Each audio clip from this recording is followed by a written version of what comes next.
លោកក៏មិនស្អីចេះផឹកដែរផឹកតែប្រមាណពេងក៏ស្វឹងទៅហើយសូបមិនទៅប៉ាវក៏មិនចេះអន់មែនតែនឈីឡាឯអន់ពេលហើយឯងនេះឯងហើយលោកដឹងទេខ្ញុំយល់ថា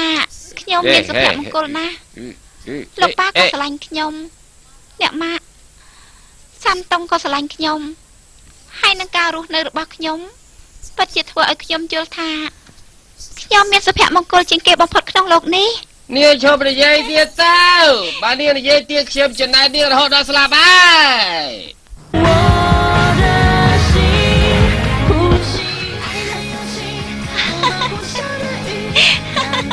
ខ្ញុំមានសុភមង្គលណាស់នាងត្រូវតែមានសុភមង្គលសុភមង្គលណាស់នាងត្រូវតែមានសុភមង្គលត្រូវតែមានដែរលើកកែមួយទៀតនាងត្រូវតែមានសុភមង្គល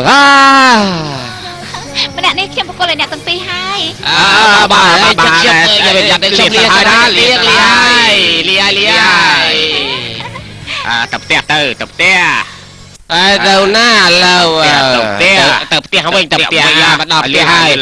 មិនគ្រាខ្ញុំដើររួយទេអូឈឺអើយដែរមិនស្អីដែរខ្ញុំចង់និយាយជាមួយពួកឯងនិយាយទៅពួកឯងទាំងពីរនាក់គឺជាមិត្តល្អបំផុតរបស់ខ្ញុំជារៀងរហូតពួកខ្ញុំក៏ចឹងដែរ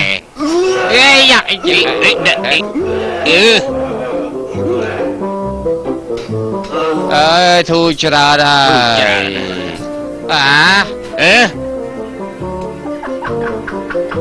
ហើយយើងនឹងច្បាច់កឯងងាប់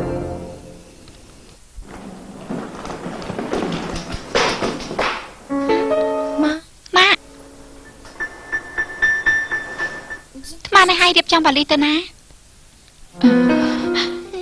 អត់ទេម៉ាក់គិតថាឯងចិត្តរៀបការម៉ាក់កំពុងតែរៀបចំរបស់របរពេលដែលឯងនៅតូចមិនដឹងជាស្អីទេម៉ាក់ធ្វើដូចជាបែកគ្នារហូតអញ្ចឹងខ្ញុំរៀបការមានទៅឆ្ងាយឯណាថ្ងៃក្រោយខ្ញុំតែងតែមកលេងម៉ាក់ត្រូវហើយឲ្យតែនឹកឃើញថ្ងៃក្រោយ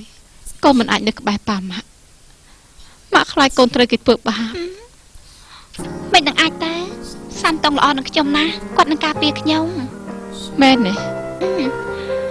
សាន់តុងធ្លាប់ប្រាប់ខ្ញុំថាពាក្យអ៊ីស៊ីងលៃគឺជាអត្តន័យនៃជីវិតគាត់បើគ្មានអ៊ីស៊ីងលៃគាត់មិនអាចរស់ទៀតទេខ្ញុំសំខាន់ចំពោះគាត់ណាគាត់ប្រកាសជាការពារខ្ញុំអញ្ចឹងម៉ាក់លេងបារម្ភហើយជប់ណាស់ហើយកូនឆាប់ទៅគេងទៅម៉ាក់ស្អែកជួបគ្នារាត្រីសួស្តី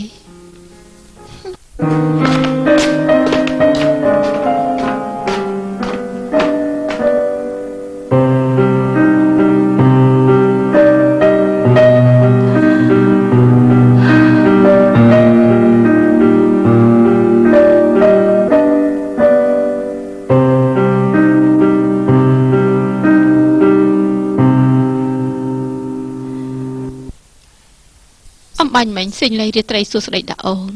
ប៉ុន្តែអូនថ្ងៃសែកអូនត្រូវកុំយំអីនេះគឺជារឿងបាត់អស់សន្តិបកកតច្រកដែរ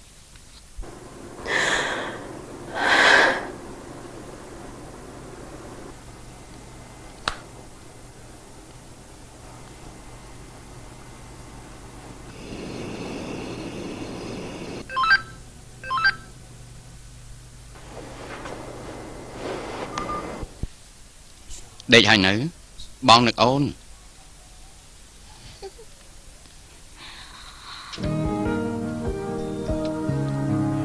អាឡូបងមិនតាន់គេងទេដោយសារតែនឹកអូនទៅដេកមិនលក់បងមានសំណួរពីរចង់សួរអូនឥឡូវបងចង់សួរសំណួរអ្នកនាងអ៊ីពេលនេះគេមិនអាចទទួលទូរស័ព្ទទេចាំខ្ញុំជួយប្រាប់ឲ្យអញ្ចឹងជួយសួរគេជួបបងតើគេចាប់ផ្ដើមសួរបងពីអង្ការ តែនាងអ៊ីថានេះជាអាចកំបាំងដែលគេមិនអាចប្រាប់បងបានអញ្ចឹងសុំសួរគេថាហេតុអីគេស្រឡាញ់បងណែពីព្រោះនៅយកបានជួបដឹកទី1ព្រះច័ន្ទពេញបរមីហើយមានពលិបងញញឹមហើយប្រាប់អូនថាតើអូនមានចាប់អារម្មណ៍ទេយប់នេះព្រះច័ន្ទចេះតែដើរតាមរូបអូនរហូតពីព្រោះវាខ្លាចបងមើលមិនច្បាស់ភាពស្រស់ស្អាតរបស់អូនពីព្រោះជើងហាក់ដូចជាណាត់គ្នាថានឹងស្លៀកពាក់យ៉ាងម៉េចការពិតអត់មានទេពីព្រោះបងតែងដឹងថាអូនត្រូវការអ្វីបងតែងប្រាប់អូនថាភាពស្រស់ស្អាតរបស់អូនគ្រប់ចំណុចគឺមិនគួរឲ្យបាត់បង់ទេពីព្រោះអូនមិនអាចទៅជួបនឹងបុរសម្នាក់ដែលល្អជាងបងទៀតនោះទេពីព្រោះថាបងផ្ដល់ភាពភ្ញាក់ផ្អើលចំពោះអូនច្រើនណាស់我想每一次的美是因为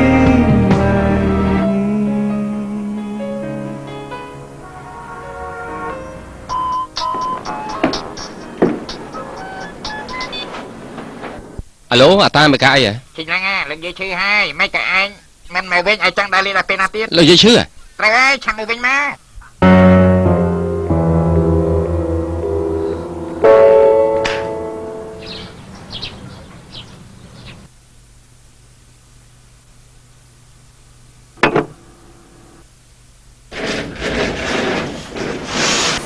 អ្នកនាងក្រោកឡើងមក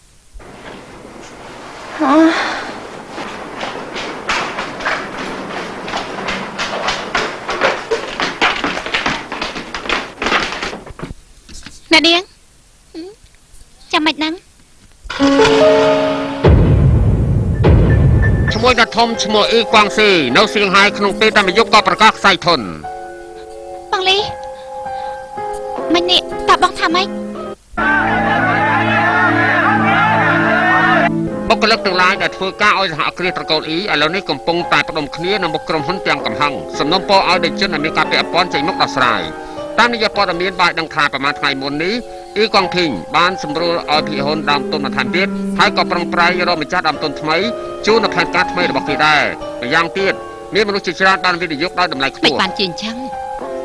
មិនក៏មានរឿងបែបនេះកើតឡើងអ៊ីកងធីងនិងប្រពន្ធរបស់គេក៏បានលួចរត់ទៅយកបាត់ដំណឹងសូនឈឹងឯងចង់ទៅណាឥឡូវស៊ីងឡើងមិនតាន់ទៅទេនាងប្រកាសជាភ័យខ្ញុំត្រូវនាងមិនឲ្យទៅទេ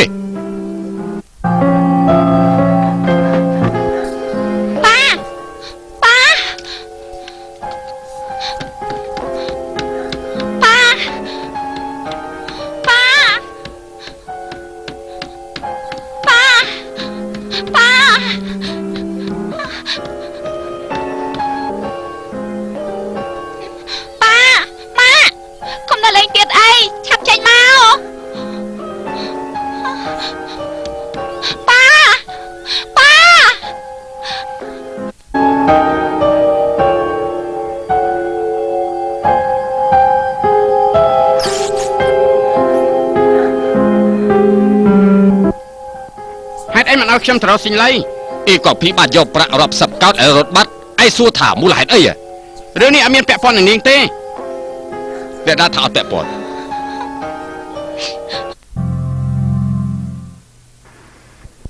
ស៊ីសៀនម្ចាស់មានសម្បត្តិមួយច្បាប់មែនទេខ្ញុំដឹងហើយប្រកាសជាប៉ាម៉ាក់គាត់សរសេរសម្បត្តិប្រាប់ខ្ញុំថាគាត់លេងសើចជាមួយខ្ញុំបងទៅយកសម្បត្តិនោះទៅឆាប់ទៅ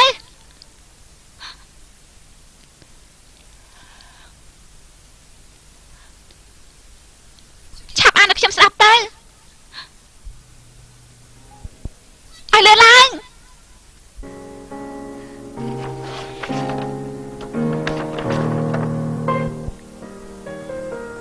ស៊ីងលេជាទីស្រឡាញ់តែដែលកូនបានមើលសម្បត្តិនេះប៉ាហើយនឹងបាក់កូនទៅបរទេសទាំងយប់ដោយសារតែចំនួនជួបនឹងបញ្ហាដូច្នេះប៉ាត្រូវតែទៅបរទេសដោះស្រាយគ្រួសាររបស់យើងបែកគ្នាមិនយូរទេបើយ៉ាងទៀតទុកកូនចោលគឺជាការសម្រេចចិត្តដោយបង្ខំរបស់ប៉ាម៉ាក់ហើយពីតូចមក កូនគឺជាកូនសំណប់ចិត្ត